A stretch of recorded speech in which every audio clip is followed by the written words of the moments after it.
ngaza om pharo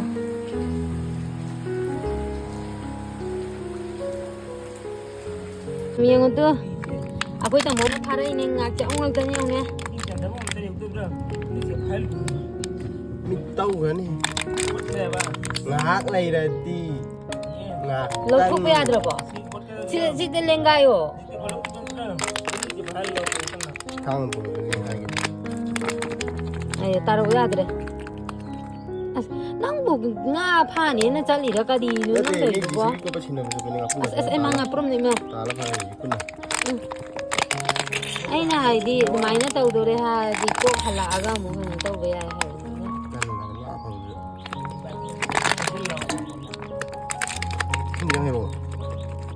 ai ni pa tan ni da ko lai na lai khom tai ba ji tan gi dra ma di ji bu thau ni tai yong ni mình xài tới dây phồng phồng rồi đồ ăn rồi hay gì yêu anh nhau học gì ya đi bu học cho nín đây mà tôi không liều đi ta luôn rồi ba nhỉ ngà phá đồ này ngà bung đi vô bao giờ đến phá rồi chỉ đi cũng ta lấy chỉ bé thả lên mà đấy ta luôn rồi ba ta luôn rồi nang cái gì đấy mà mà tôi vào vô hay rồi mà tiếng mang được rồi kìa không mình những này oi ne phama yeng bi rak pa du su mateng pang yen de pa ka chama ne babu yaw ra ga di khara bit to lai da na yengo ya chung ni nga ki chong na nam ni nga pun mam ju yaw re tau re tau re đi phát ra đây tàu đi trong xin bắt chạm cái gì xin đừng có buồn mẹ mà coi tao muốn nó chỉ phá rồi nè ngã xe ông ngã kia trong nền nằm mẹ đi qua bên này đi lôi làm mani mẹ hôm nay mà tầm kiểu weather sẽ tầm bằng âm đến là khuyên ara pada busalo su anak pada busalo su atopa lamda busalo su khuyên sagai na tayo na basa paning khang de friends na basa paning khang de na trago koi basa paning khang de mafam du di hawa nung sito sana draga di akoi skin ja to ki mati so an doi ne boga hadi upun wa phun sa ba myam du na kwa aduna myam akoi na doctor da ja kani matam mangani na traga akoi na online de ki product me hekta order ta raga use to ba matam da madu na sana raga di phai sana draga di adu na amuke hena akoi skin je so an ga dori bane boga aduna myam madu gi awa bado aingon da di laite kari no hagda ai gi skin ji gi matung ina sembirak pa customize to raga semba ai gi product season ha jai ko ado doctor na pibi bane product se myam na su hena tabira mani CureSkin se play store amadi app store da dum irai laina phang bane CureSkin ji da akoina sam sok pa gi natraga skin gi matang da natraga sam gi matang da dum yeng ba ai ko ado ai gi skin gi matang da yeng bani na skin gi matang da myam da haijarak ke CureSkin ji da di akoina yum da lai laina doctor ga free da consult to ba ya doi ni ko paisa ma ta tingoi CureSkin ji hack download to ba ga akoina dermatologist ka check ki khutang da ai gi skin ji matang da wari je kupna sana ga doi ne moina question myam ma ha kani question do koina phajana khumbirani adu moina photo ma thar o harakani photo se koina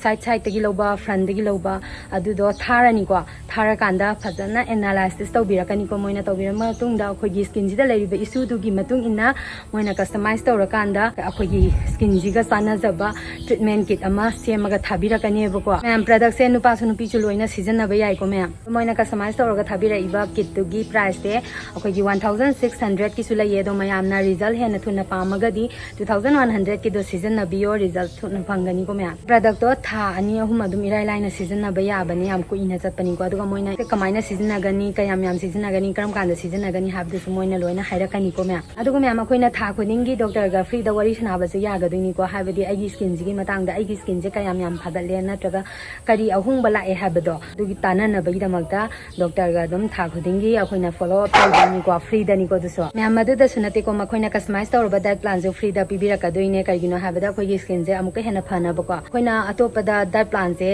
lawruba matam da paisa adu gi matik chawi ko adu bo mafam si da di free da pibira ka doine water intake ka moina loina haibira ka ni ko adu moi gi doctor sing du so certified oiraba experience lai raba doctor ngtani ba ko ma'am adu na chingna na ngai oide adu di ma'am ju sung soi da na CureSkin gi product se amutang order to biraga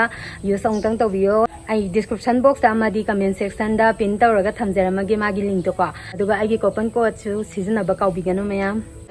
ai ni hospital la e si check tai PSC result ma'am am pura chatle ama wala ma'am apa mo result kan yengi ai gi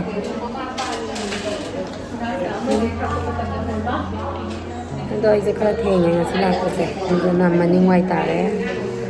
ꯉꯥꯏꯕꯗ ꯈꯔ ꯋꯥꯔꯅꯤ ꯉꯁꯤꯗꯤ ꯃꯌꯥꯝ ꯑꯩ ꯑꯆꯥꯄꯣꯠ ꯂꯩꯕ ꯊꯣꯛꯂꯛꯏꯅꯦ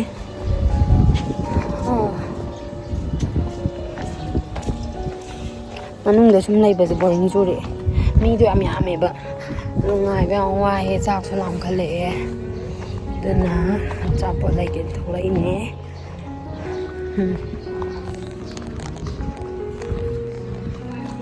ꯁꯤꯒꯤ ꯂꯝꯕꯤꯁꯦ ꯀꯣꯏꯂꯥꯁ ꯊꯥꯕꯤꯔꯗꯤ ꯅꯨꯡꯉꯥꯏꯗꯧꯅꯤ ꯁꯤꯗ ꯆꯥ ꯊꯛꯐꯝ ꯑꯃꯁꯨ ꯂꯩ ꯑꯗꯣ ꯆꯥꯗꯤ ꯊꯥꯔꯣꯏꯒꯦ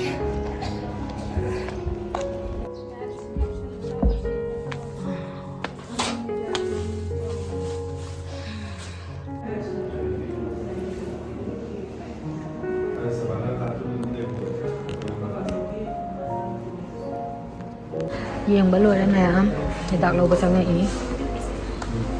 ꯑꯩꯈꯣꯏ ꯕꯖꯥꯔꯗ ꯌꯧꯔꯦ ꯍꯣꯇꯦꯜꯗ ꯆꯥꯛ ꯆꯥꯕ ꯆꯪꯗꯣꯏꯅꯦ ꯇꯥꯃꯣ ꯏꯕꯥꯅꯤ ꯆꯥꯛ ꯆꯥꯔꯛꯀꯦꯕꯀꯣ ꯒꯥꯔꯤ ꯄꯥꯔꯛ ꯇꯧꯔꯝꯃꯒ ꯆꯥꯛ ꯆꯥꯕ ꯆꯪꯉꯅꯤ ꯀ꯭ꯂꯥꯁꯤꯛ ꯀꯤꯆꯟ ꯌꯧꯔꯦ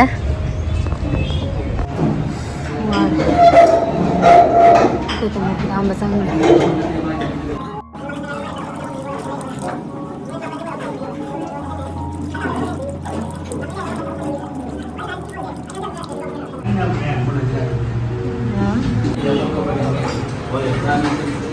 ꯃꯌꯥꯡ ꯀꯪꯕꯗ ꯂꯣꯏꯔꯕꯅꯤ ꯌꯥꯝ ꯂꯣꯏꯔꯕ ꯂꯣꯏꯗꯦꯗ ꯌꯥꯝ ꯆꯥꯎꯕ ꯀꯦꯃꯦꯔꯥ ꯃꯌꯥꯡꯒꯤꯗꯣ ꯃꯌꯥꯡꯒꯤ ꯆꯥꯛꯁꯨ ꯂꯣꯏ ꯐꯪꯉꯦ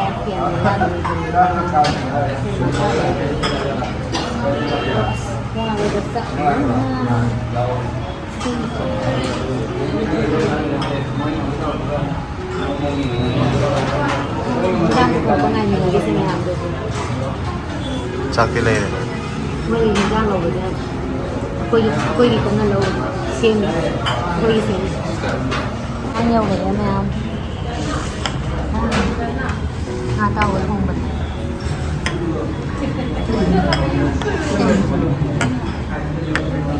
ꯎꯇꯤ ꯑꯣꯏꯔ ꯃꯥꯜꯂꯦ ꯎꯇꯤ ꯅꯠꯇꯦ ꯃꯔꯣꯏ ꯊꯣꯡꯕ꯭ꯔꯥ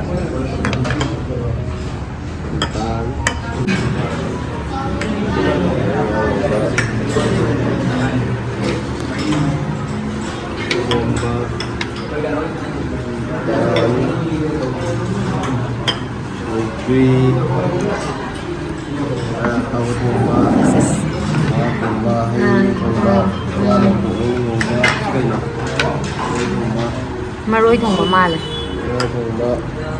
ꯁꯔꯦꯡ ꯊꯣꯡꯕ ꯀꯗꯥꯏꯅꯣ ꯁꯔꯦꯡ ꯊꯣꯡꯕ ꯁꯤ ꯑꯣꯏꯔꯝꯗꯧ ꯃꯥꯜꯂꯦ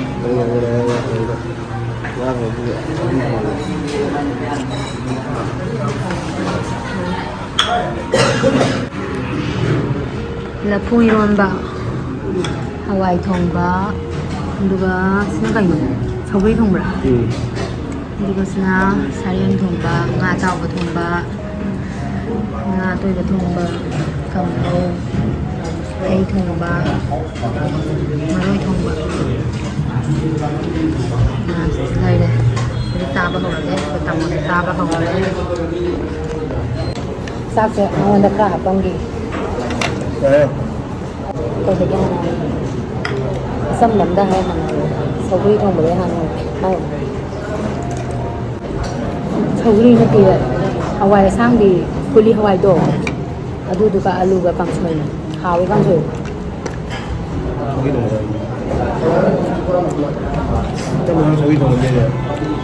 ꯑꯩꯈꯣই ꯃꯥ ꯂꯣꯛ ꯊꯣꯡꯕꯗꯨꯗ ꯑꯩꯅ ꯊꯣꯡꯈ꯭ꯔꯕ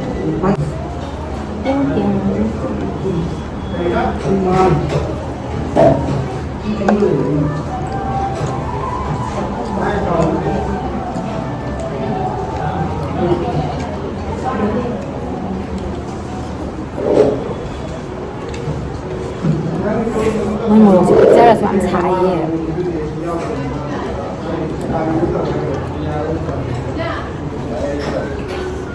ꯂꯐꯨ ꯏꯔꯣꯟꯕ ꯁꯣꯏꯖꯤꯜꯂ ꯁꯣꯏꯖꯤꯟ ꯑꯣꯏꯔꯗꯤ ꯆꯥꯔꯣꯏ ꯃꯌꯥꯝ ꯆꯥꯛ ꯆꯥꯕ ꯂꯣꯏꯔꯦ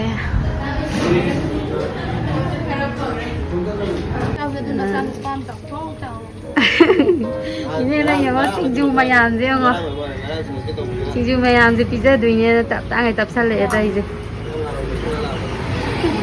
ꯑꯩꯅ ꯆꯪꯉꯛꯑꯣꯅ ꯃꯉꯣꯟꯗ ꯍꯥꯏꯈꯤꯕ ꯁꯤꯡꯖꯨ ꯃꯥꯅ ꯍꯥꯏꯕꯨꯗꯤ ꯍꯥꯏꯕ ꯑꯗꯨ ꯆꯪꯉꯛꯄ ꯐꯔꯛ ꯇꯥꯔꯦꯅ ꯀꯩꯅꯣ ꯇꯧꯔꯦꯅ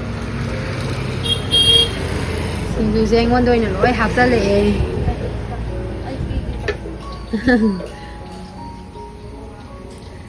ꯍꯥꯎꯁꯨ ꯍꯥꯎꯋꯦꯕ ꯏꯅꯦ ꯁꯤꯡꯖꯨꯁꯦ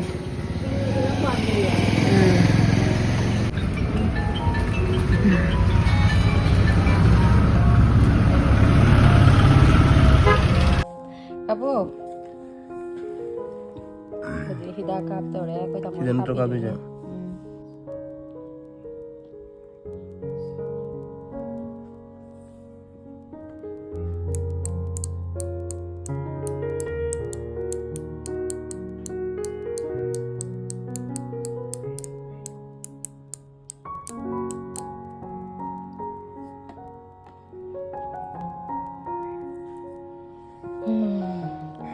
Soalnya tinggal lagi,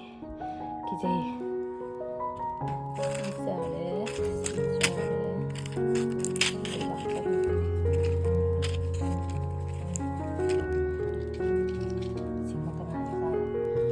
Mẹ sinh cũng giống vậy, sau khi quyết định sát bani, hắn đã nói nông thảo bây giờ sát bаза네, nói sakaile, mình không ngầu được, nhau tu.